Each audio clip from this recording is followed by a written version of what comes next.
Greetings, everyone. This is Bob Babblion on. I'm still going to be talking about some relationships, because I believe that the most important thing in life is relationships. And in this world, you have the relationships with the four sadistic organizations. You have like I said, you got one, the government. You have two, you got religion, and you got, three would be business or corporation, and four, you would be society. Even in society, I refer to them as people like your family, your loved ones, your relatives, your parents, your children. And the thing is, one thing about relationships is that you first have to start having a relationship with yourself and be able to figure out what are the good qualities about yourself, what are the bad qualities about yourself, what's the weak qualities, what are your weaknesses, and how can you develop this foundation for yourself to where you have self-control, and you have to maintain a level of emotional detachment from everything around you. Like I said before, your circle of light starts from your shoulder to your wrist, and anything within that circle you must have control over. And when you take your hand out, from your wrist to your hand, tip of your hand, you are taking a risk of interacting with the world.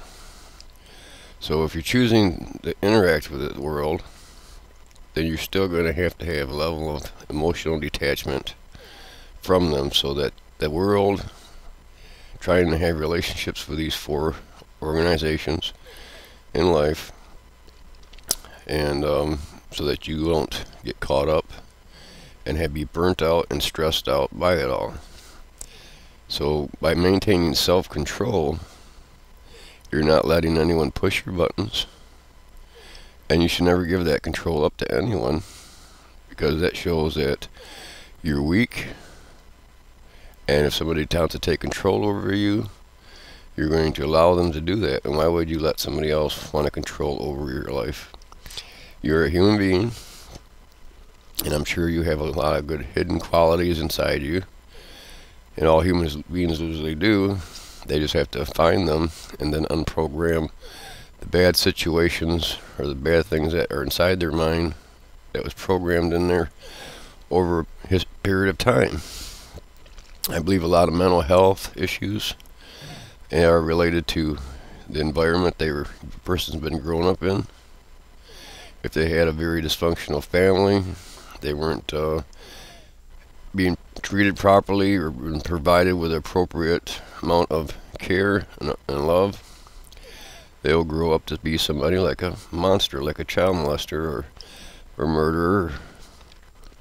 There are many reasons why people steal, but if a person steals or robs you for drugs or just to be greedy, but if a person tries to rob you for food, you would have to question, why is this person not able to obtain food in today's society?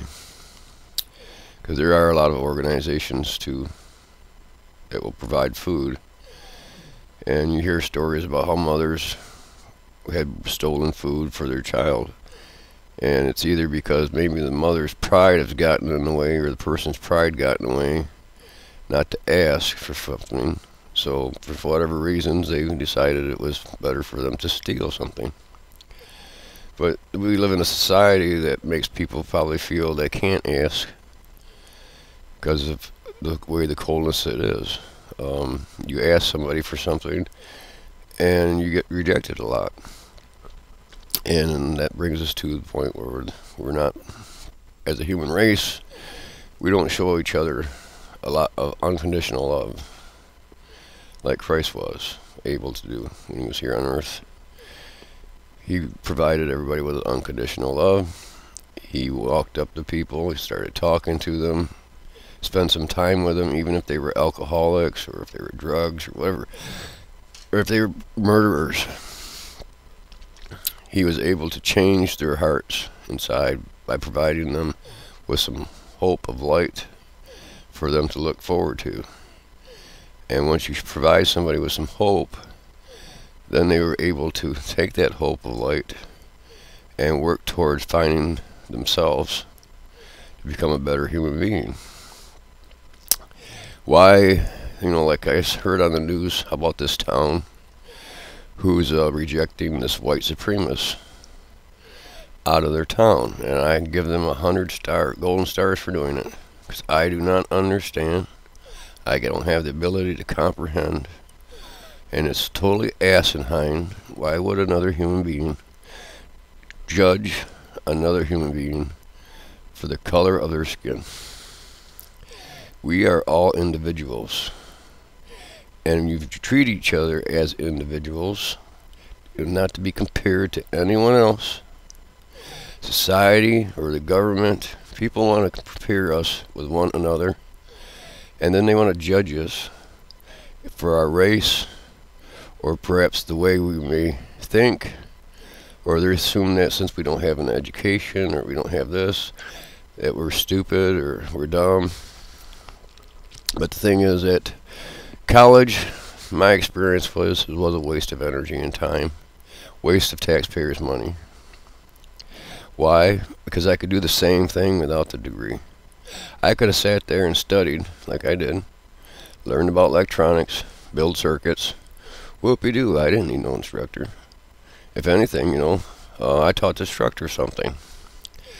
Because we were trying to work with Boolean's algebra.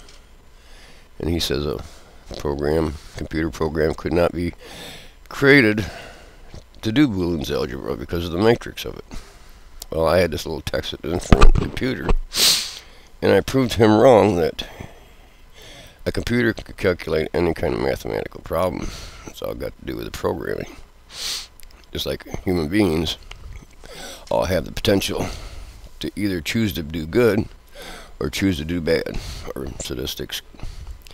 Sadistic people want to try to, first they manipulate with kindness, goodness, and once they got you reeled in with that kindness and goodness, then that allows them some level of trust with you and control.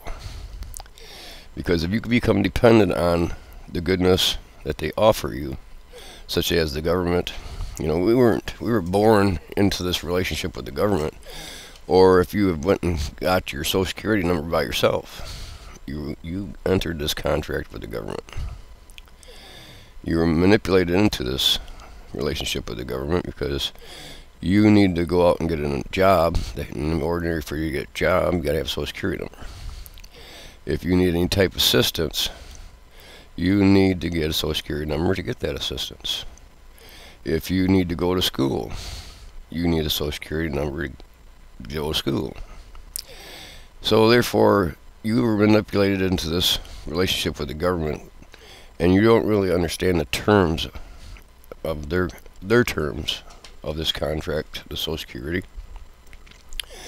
And they are like any other insurance policy. They don't like to give when it's time to collect, when you're the beneficiary. So they make things very difficult by changing the words, terminology. They choose not to put clear terminology in there, so somebody perhaps like myself, who has a learning disability with English, because I'm sure if people read my writings, they can determine that I'm English literate. But the thing is that I keep trying, because I've learned that even if I took a word related to the government, and I looked it up in the dictionary, and I confronted them with the term, what I have learned was that the government will define that word that benefits them in their own best interest. And perhaps that's why it takes an attorney of law to figure all this crap out.